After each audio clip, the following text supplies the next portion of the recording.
So when it comes to social media disaster coverage, we can all participate in the solution. We can promote critical consumption of disaster content. If you are sharing posts, you can try to support local voices and verified sources. We can also advocate for ethical platform design and algorithm transparency. And we can support journalists and platforms that follow disaster media codes of ethics. Because the way we each individually assess information impacts not just us, but our social circle and the way false information flows, as shown in the visual here. Now that we know the research on when and how disasters tend to be covered, let's pause to think about why this coverage is so important.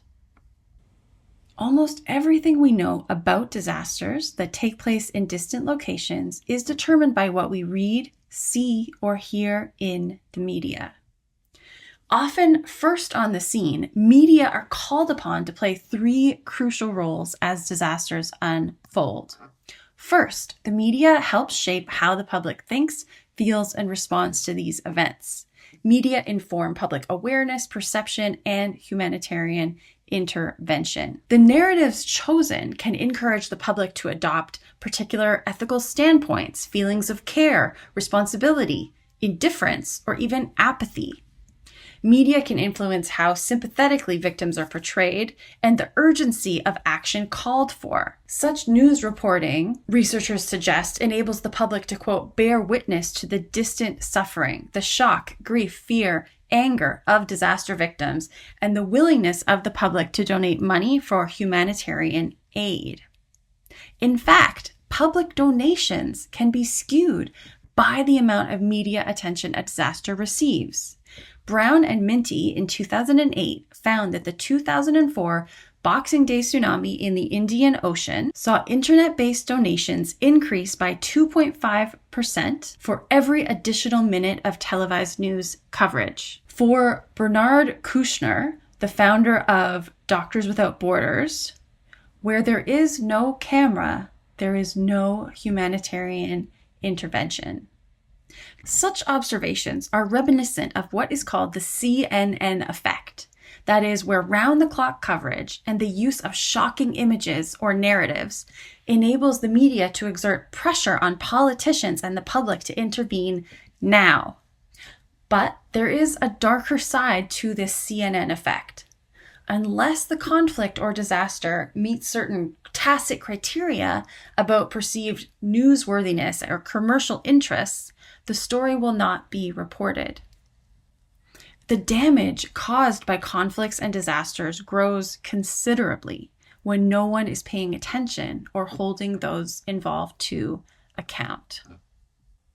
At the same time, post-disaster reporting can help the public understand why disaster hotspots are unevenly distributed across the world. We know that the world's poorest are disproportionately affected by disasters, with some estimates indicating that 98% of those affected live in the global south.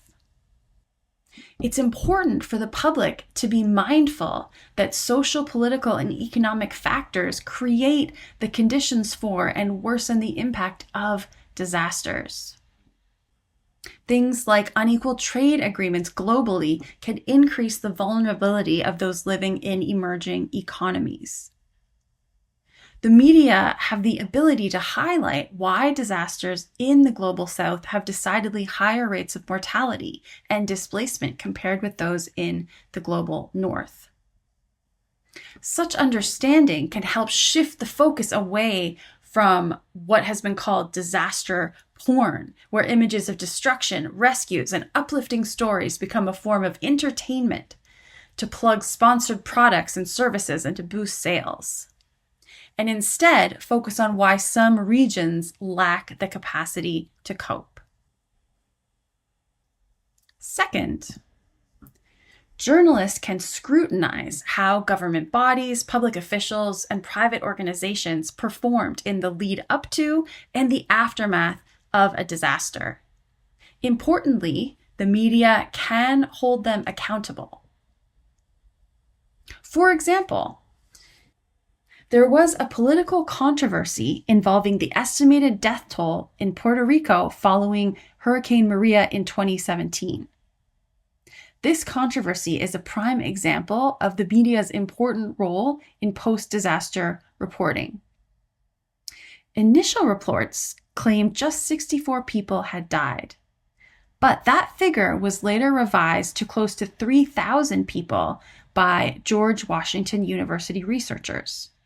The media then drew upon this research as evidence of the U.S. government's inadequate post-hurricane relief efforts. The media therefore redirected the conversation toward accountability. And finally, disaster news coverage matters because it has the potential to keep public attention on the disaster into the recovery and future prevention stages. Let's go deeper into this third point about media attention over time. When discussing media coverage and public attention given to disasters, we can see it as a cycle of panic and then neglect, the panic-neglect cycle. This cycle describes the periodic change in attention given towards disasters and other public issues. When the disaster or problem seems relatively new, people are concerned and they devote resources to it. But regardless of whether the disaster has completely been resolved, the novelty of the issue and eventually its perceived importance will wane. News fatigue and the accompanying apathy or boredom will set in. The public tend to focus on disasters only at critical moments. They overlook the slow problems that led up to it, the long-term recovery process that takes weeks, months, years, and the steps needed to reduce future risk to prevent this disaster happening again. For example, we can see this panic-neglect cycle in the additional health funding that surges in times of disease outbreaks. Massive supplemental grants are given during pandemics. While annual budgets are typically in the realm of $700 million, the chart on the right shows how massive supplemental contributions are given sporadically and earmarked for certain pandemics, presumably based on perceived threat. For instance, research funding related to treating and preventing COVID-19 was extremely high in 2020. The US CDC's total 2020 proposed budget was $6.6 billion, but they quickly received an approximate $35 billion dedicated to dealing with COVID-19. However, past data has shown that these large supplemental contributions drop off quickly. But continued coverage by news outlets can influence the public agenda and evidently can influence research as well. This is just one example. Public interest shaped by the media also wanes for environmental and climate change issues that can lead to disaster. Suzanne Stagenborg from the University of Pittsburgh writes, quote, media coverage of the environmental movement tends to focus on dramatic events such as oil spills and nuclear power accidents. But systematic, ongoing coverage that does not involve major crises or movement-created drama is generally lacking in North American media. The media have difficulty sustaining interest in idea-based issues, and this has important consequences for public attention to environmental issues. News outlets have the potential to keep disasters in the news, not only at the point of onset, but they can also report on the slow problems leading up to it, the long-term recovery process, and the steps needed to reduce future risk. It is rare to see reporting like this, but it can be done, especially if viewers like us express an interest in it. In sum, there is great significance to be found in studying media coverage of disasters. Media coverage is selective and informed by its institutional structure, which can lead to bias. And this coverage can shape public opinion and public policy regarding disaster recovery and future planning.